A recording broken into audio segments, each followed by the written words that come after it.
Welcome to the arcade1up Mortal Kombat versus Midway Mortal Kombat II comparison, part 2 of 2. So in this episode, I want to talk about the cabinet, the arcade1up Mortal Kombat cabinet versus the Midway Mortal Kombat cabinet, and I want to focus on the components that affect gameplay. So we're going to talk about the physical cabinet, that is the weight and the height, the controls, the display, the sound, the gameplay itself or emulation, and then finally some just miscellaneous thoughts.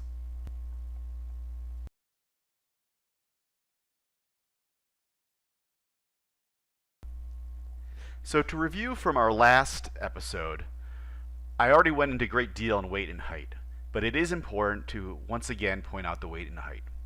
The arcade1up cabinet is 58.5 pounds. According to the specifications for the flyer of the original Mortal Kombat arcade game, it is 400 pounds.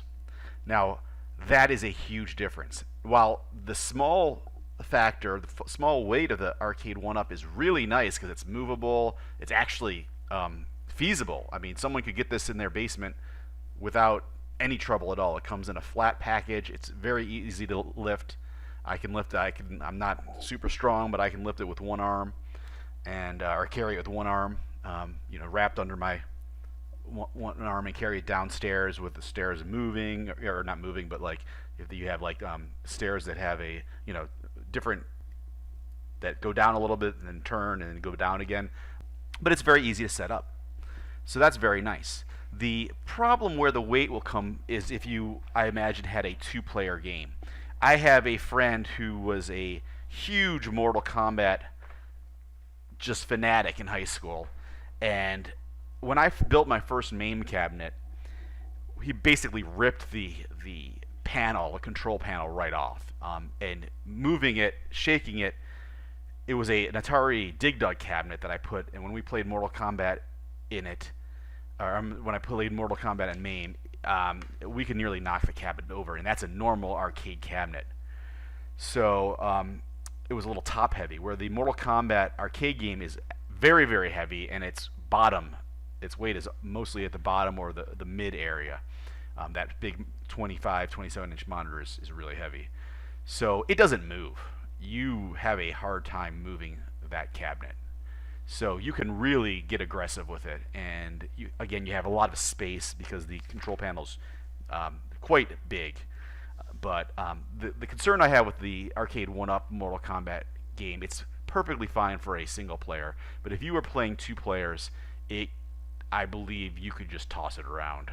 It might become problematic. So if you're playing aggressively, you might want to weight it down at the bottom. There's plenty of space inside the cabinet. Put some, couple 25-pound weights in there or something. I don't know. So that's the weight issue. Again, for a two-person game, for a single-person game, it's not a big deal at all. For a two-person game, though, it could become very problematic. Also, the size. Again, you have a lot more space with the control panel on the original cabinet. You can really, you're not going to bump into each other's arms, where the arcade1up is, I think, actually pretty well done for such a small cabinet. You have plenty of space, but you could be knocking into your friend's arms if they're playing heavily. Again, not a problem with a one-player game, but a two-player game might be problematic. The other problem I really have is with the height. As it comes, it is way too small. It is unplayable. You have to either sit down, and then it'd be really weird, and you can't play Mortal Kombat sitting down. So it's unusable. It's really cute, the cabinet, really cute, but it's unusable. Now, as you can see, I added the riser, and the riser actually makes it about the same height as the original cabinet. It's funny because my original cabinet is slanted a little bit, where this is almost flat. It's not slanted, that is. So in some parts it's lower than the original cabinet, and in some parts it's actually higher, which is kind of funny. But with the riser, it's perfect height. So that's important. You really want to get the riser. Which brings me to some of my complaints about the arcade1up cabinet is it's unusable without the riser. The riser should be included. You're paying a lot of money for this cabinet. I know it's like 300 bucks, but it's probably not $50 worth of the electronics in there. I think the CPU is worth $1 in quantity. The controls are not worth a lot of money, and the wood is not worth a lot of money. The artwork is probably worth more than the rest of the stuff put together. The LCD has probably got some value to it, but again, I'm sure in quantity, it's not the highest quality LCD. I would say the whole cabinet to create is probably somewhere between $40 and $75. I don't know what type of volume discounts they get, but when buying their equipment, but I can't imagine it's really more than $75, and I would say that's a high bar. It's probably worth, or it probably costs a lot less than that to manufacture. So they should just include the riser. I mean, it's really unusable without the riser. The other thing I don't like about the riser is if you see in the picture, I wish I took a picture before I put the artwork on. It's ugly. It just makes it look weird. It's just a normal black, otherwise a beautiful, beautiful cabinet, and it just adds this generic black box under at the bottom, and then it's weird shape because it's a little bit wider than the rest of the cabinet. And finally, the other issue I have with the riser is, again, it's the stability issue. Is now you have a part that is in two separate parts. So you have the base and another part, and that's going to make it, again, bring the weight up. It's going to be top heavier, and it's already got problems with it. It's light as it is. So I really wish they just either made make it one piece. That would have been really nice if they just made it one big piece. It would have been perfect. If they didn't want to make it one big piece again, I understand that you have a small cabinet, add the riser. The riser should not cost, I think it's $45. That's ridiculous. When you're already paying all this money for the cabinet, the riser, make it at least close to cost for your customers. So that is my gripe. I'm a little bit upset about the weight and the height. But besides that, again, especially being that the fact that it's a beautiful cabinet, adding the riser makes the cabinet uglier and even less stable. Talk about the ugly riser is, if you want it to look pretty like that, I think it was Gulf Coast Graphics I got on Amazon. I got the riser artwork. It's absolutely beautiful. They also, I saw, have a Raiden artwork. I already bought this one, but the Raiden artwork looks really pretty. So there it is.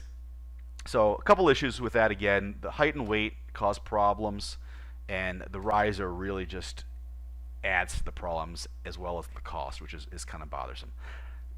Otherwise, a beautiful, beautiful cabinet. I wish they just made it one big piece, added the extra foot into the cabinet itself rather than having that riser.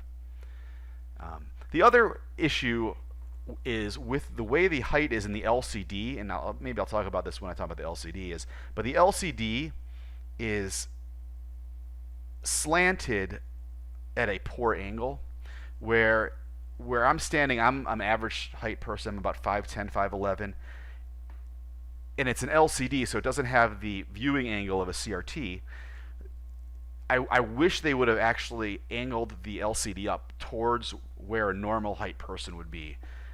Again, if this is for a kid, that actually might be perfect, but I can't imagine a lot of kids want to play what is that game? Came out in 1993, which is 26 years ago. I can't believe a lot of kids want to play Mortal Kombat. So I think the market is adults. So I wish they would have slanted the monitor, the LCD, up the angle so it actually, a normal height person, it's you're looking straight at it. And you can see that in the images of the side by side, how my CRT is slanted versus the way theirs is slanted. So to recap, the weight is an issue. I think it's actually a good issue for most people because you can get it in your house and you can move it around. So the smaller weight is good, but just be aware, if you want to play this thing really intensely with your friends, you might have some issues with the weight and it becoming unstable or knocking you over. You might want to weight it down. The other thing that I have an issue with, my big gripe, is the height, the riser. It shouldn't be extra, it should be included, or better yet, the riser should be not needed. The game should just be a foot taller and then keep the nice, beautiful artwork going and consistent. Those are my two gripes. Again, though, really nice cabinet. I wish they would have done the riser differently, but besides that, it's a very nice cabinet. So the next thing we're going to talk about is the controls. Now, the controls look the same. We're not going to talk about the control panel surface, which is smaller on the arcade1up. We already talked about that. The controls look the same, but there is a significant quality difference. Before I talk about that, though, I want to actually measure the controls. I was actually surprised to see that the arcade1up controls, the buttons are actually slightly bigger diameter than the ones I have on my Mortal Kombat cabinet. Now, that said, I don't know that the buttons I have on there are the original buttons, because I replace my buttons when I get them with other arcade quality buttons, often because they're worn out after 25 years. I'm going to replace the buttons. So that's a relatively unimportant thing. Also, the ball tops, you'll see the arcade1up is just slightly smaller than the joystick I have on my Mortal Kombat arcade game. Again, though, that is not, neither of those items are of any concern for the gameplay. The controls themselves, though, we'll talk about the quality and the consistency of the controls of the arcade1up versus the Mortal Kombat. So the first thing about the controls that I want to talk about is the consistency. And this is true of, I think, in general, the arcade1up cabinet. I don't think their manufacturing is top-notch. I don't think it's consistent. For example, I've got stripes, lines, I don't know how, in the top of the cabinet and in the glass, or the plexiglass in the top left and the bottom right. That should not happen. And I've heard a lot of people, well, I wouldn't say a lot, but I've heard of stories of people having just weirdly damaged parts. My riser was damaged a little bit. This is a clear, obvious issue, and that should have never made it through any type of quality control. So the other thing I can say specifically is with the controls. They are not consistent. For example, this joystick feels real loose, where this joystick feels less loose. The buttons, this one is different than the others. Like this one is real loose, this one is stiffer, this one is again stiffer. They each have a different feel too. Their parts are not consistent, and that's a problem. As opposed to the arcade controls, you can buy arcade buttons from any quality arcade vendor, $1.50 to $2 a piece, and they're going to be the same. I mean, they're different types, but from one of the same model to another, it's going to be exactly the same. Same with the joysticks. So, not really happy about the consistency, and the quality of these joysticks are just, and the buttons are just not there. They just feel cheap. They don't spring back. Some of these, as I said, they kind of feel like they're locking up on the way back up. Some of them are real loose. That's just my opinion. Whereas again, these buttons, they come back real good. These ones just feel laggy and low quality.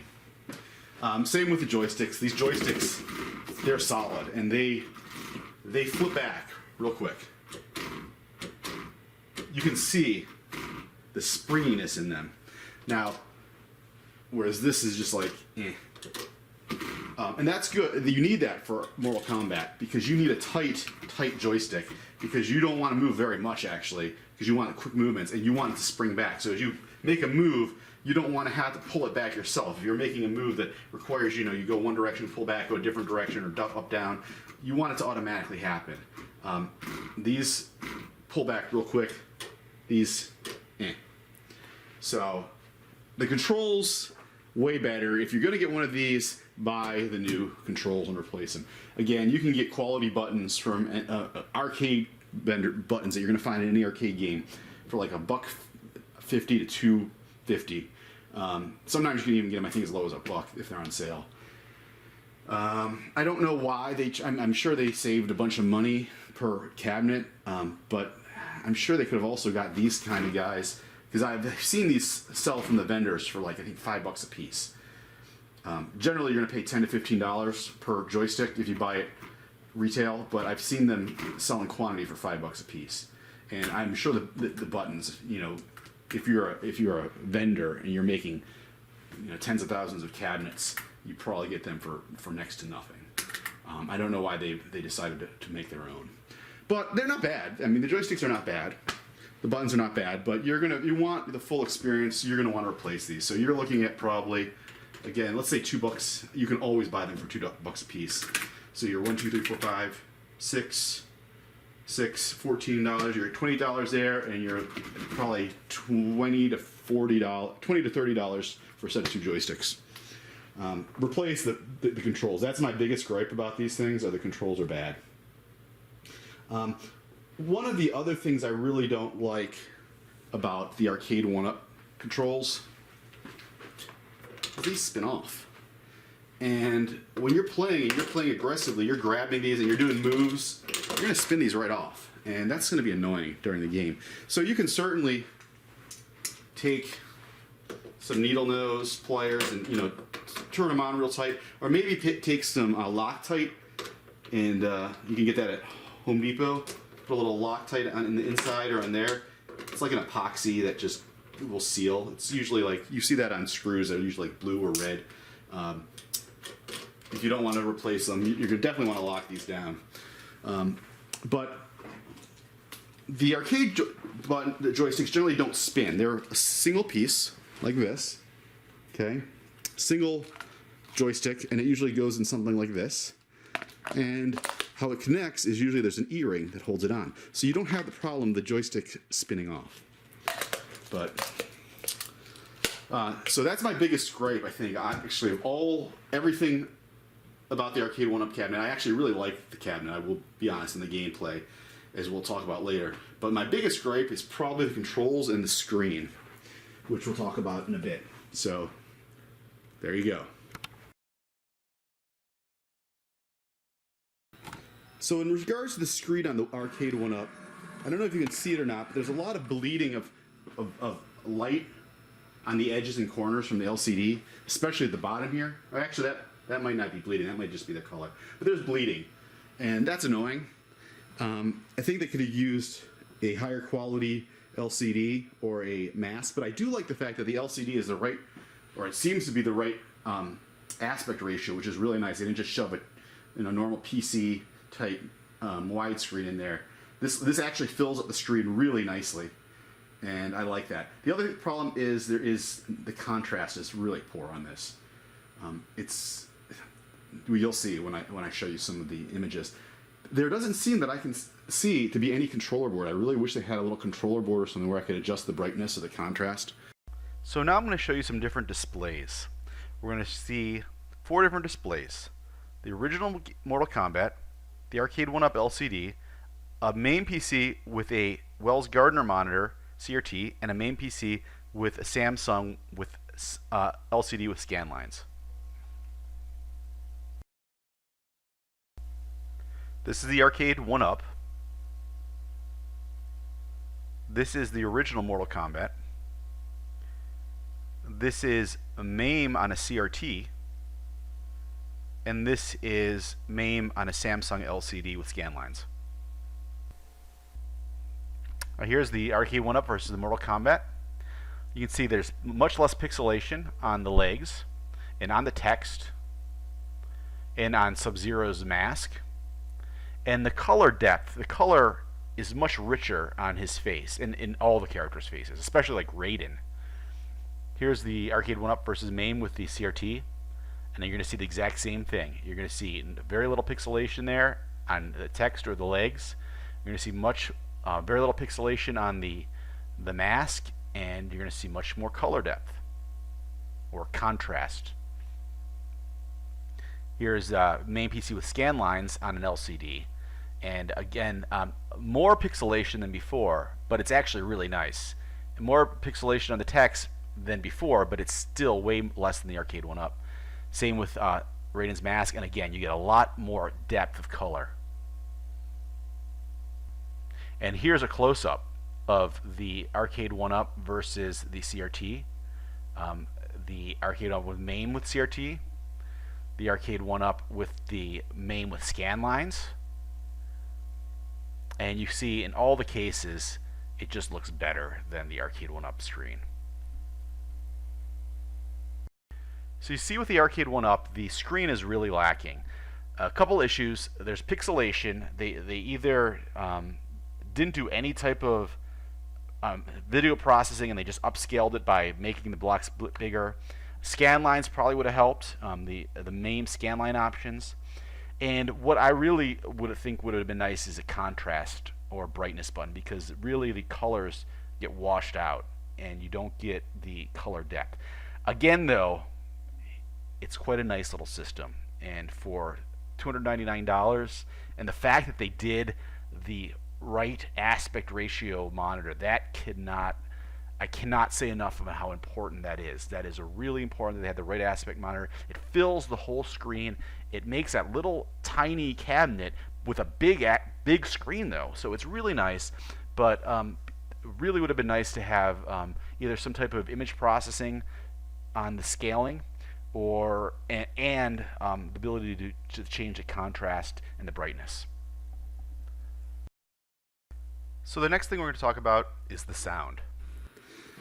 The sound on the Mortal Kombat arcade game comes from two speakers up here, and you definitely can hear the stereo sound on that. It's a good quality sound, and you definitely hear it in a stereo when you're playing.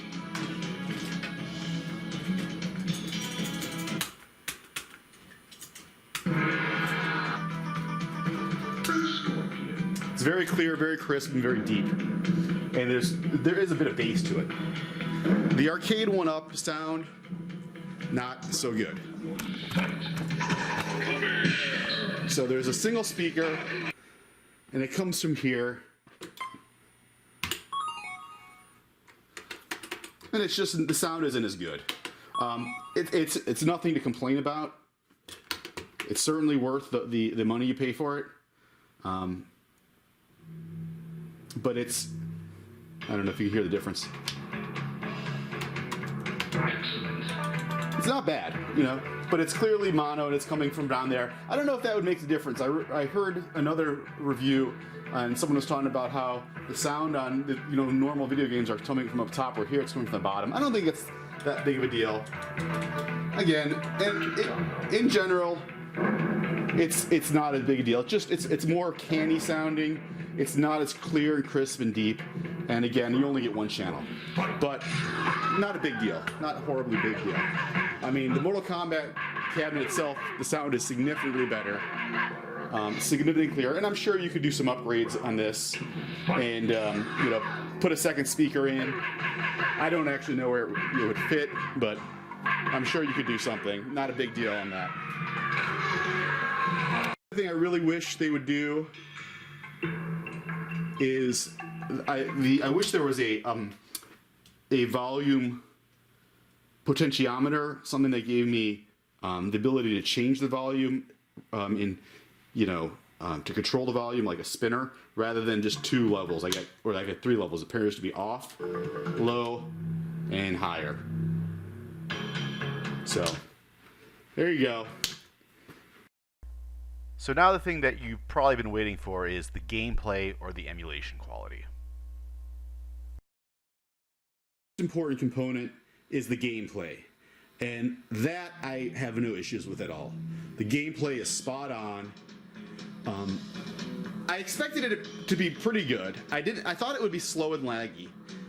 Because I figured I think the CPU in this thing is costs $1, literally, in volume. I think it's $1, and you can buy it in single units at $3. I saw another review where someone on the game board themselves, they sand off the chip markings. But I saw another YouTube video, which I will put in the links, where they use some alcohol to actually read it, and I guess it's an all-winner A13, which is $1 to $3. And I figured that the emulation would be slow, but it's not. It's really beautiful. It plays perfectly.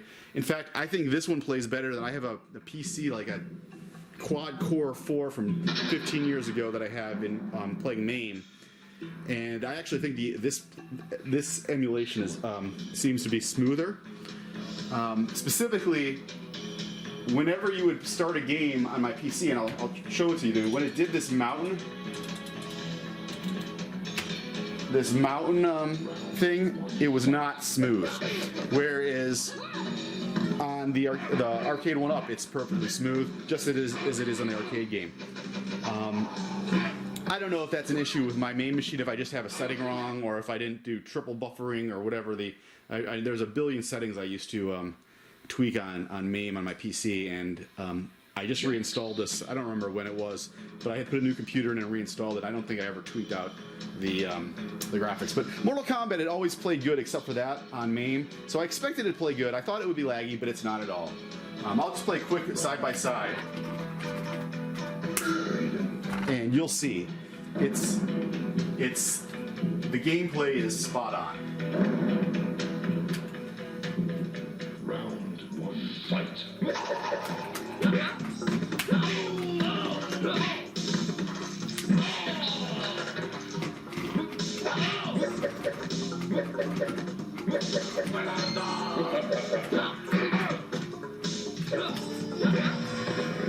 So everything is crisp, plays well in the real game.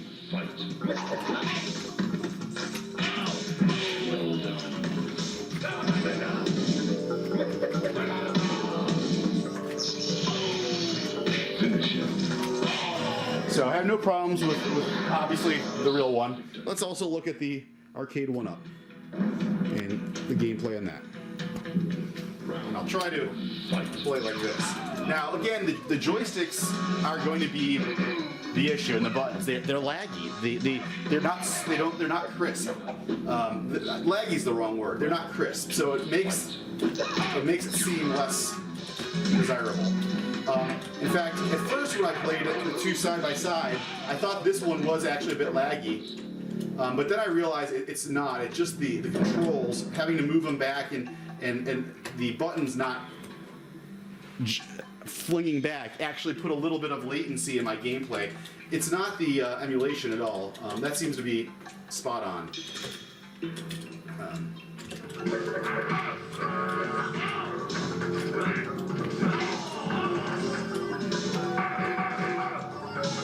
But this is it's so hard because it doesn't. You can see as I move it, I actually have to pull the joystick back to center, which is really annoying. Oh, I'm playing myself. And the buttons, they're not crisp. They don't give me that clean, crisp snap, and they don't snap back. But you can see the emulation is fine. Surprisingly good. Really hate the joystick. But, so there you go, gameplay. I have no complaints. I was pleasantly surprised. So all in all, there's a couple other things I'm going to talk about, but all in all, I think this cabinet is actually really nice. I love the artwork. Not a fan of the riser. I really wish it was normal size, but the gameplay is amazing for $300, and it's a beautiful little cabinet. You can do your own, some upgrades. I know they have a lit. Someone makes a third-party lit marquee, which would be really nice because I like that. The monitor could be better, and the controls could definitely be better. But for $299, it's really nice. So now I have some random thoughts that really don't fit within any of the other categories that I've mentioned already. So now I have a couple random thoughts. The first one is longevity. If you buy this cabinet and you want to keep it around, what happens when parts break versus a normal Mortal Kombat arcade game? So the power supply is not a problem. You're going to be able to get I think it's a 12-volt power supply, no problem. No problem with that. The controls are not a problem. You can replace the controls from the moment you get them, and there will probably always be arcade controls, and if not, then you have the same problem with the Mortal Kombat arcade game. The monitor might be a problem. They have not made that aspect ratio monitor for a long time, at least for normal consumers. I don't, and it has a weird connector. It's not like a VGA connector. It's some type of weird connector. They have converter boards to connect, so you can take a VGA and plug it into that. But if that monitor ever breaks, I don't know that you're going to be able to get another one, especially one that has the right aspect ratio. Because normal PC monitors, they're widescreen, and normal TVs even, they're widescreen, and that looks like a 4x3 or similar aspect ratio monitor. It's the correct monitor, fills up the whole screen. If you try to put a widescreen PC in there, you're gonna get that letterbox, and you lose a whole bunch of the screen. So that's gonna be problematic. And again, based on the quality of their manufacturing of the other parts, I'm concerned. I'm sure arcade1up's not manufacturing the parts themselves, but the parts that that I've already seen, like the bezel and the controls and even the LCD itself, has me worried. So I don't know what that is going to happen. Now, where you have an arcade game, CRTs, they don't make them anymore, but they're extremely easy to fix if they break. The capacitors go bad. That's generally it, or sometimes the transistors go bad. But there's all kinds of resources on how to fix them. So I don't see a problem with the monitor going bad in the arcade game, whereas if you lose a monitor in arcade1up, you're going to have to jerry-rig something probably ugly. Same with the game board. That is a generic, custom arcade1up system. You're not going to find that game board. I don't think you're going to ever find replacement parts for it. Again, we know what the CPU is. Maybe you can replace the CPU. I don't know. But if it breaks, you're going to hope that arcade1up still exists and sells it. I don't think that will be. I don't think they'll exist in 5 years. So I don't think you're going to be able to get parts for it, which is going to be a problem. So you might want to stock up now. Whereas in the Mortal Kombat arcade game, there's information on how to fix them. A lot of the components are standard TTL parts. Now there are a bunch of custom chips, so you're going to have the same problem eventually long term with the Mortal Kombat arcade game. But I think you're going to have quite a supply of boards, and a lot of the components are going to be fixable if you have the skills. So that is a problem. So if you have the arcade1up, you might want to buy a couple extra game boards. Luckily, they're pretty cheap. I think you can buy them from the manufacturer for like $30. So you might want to stock up on that. You might want to grab an extra monitor just in case. I think that's it. All in all, though, I really like the system. I love the artwork. I love the small form factor. The weight's going to be a problem if you play in 2 players, and the size competitively.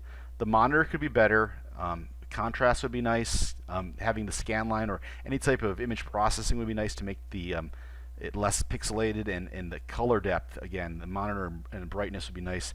The sound is only one side, and it's pretty weak, but that's okay. The controls are really weak. But the gameplay is spot on, and the artwork is spot on, is beautiful. And again, you can replace the controls. The controls are my really big gripe point. So I would say I like it. If I didn't have my own Mortal Kombat dedicated game, I would be very happy to go out and buy it. I initially was going to actually do the review and then get rid of the cabinet, sell it, but I'm going to keep it. I really like it. I think it's a really nice product. So if you're on the shelf or on the fence, I'm sorry, not on the shelf. If you're on the fence about buying this, if you like Mortal Kombat and you like arcade games and you don't have a dedicated Mortal Kombat, go out and buy it. It's worth $300. If you want to play with 2 players, you might have to weight it down or jerry rig it, because it's going to be hard to play with 2 players competitively.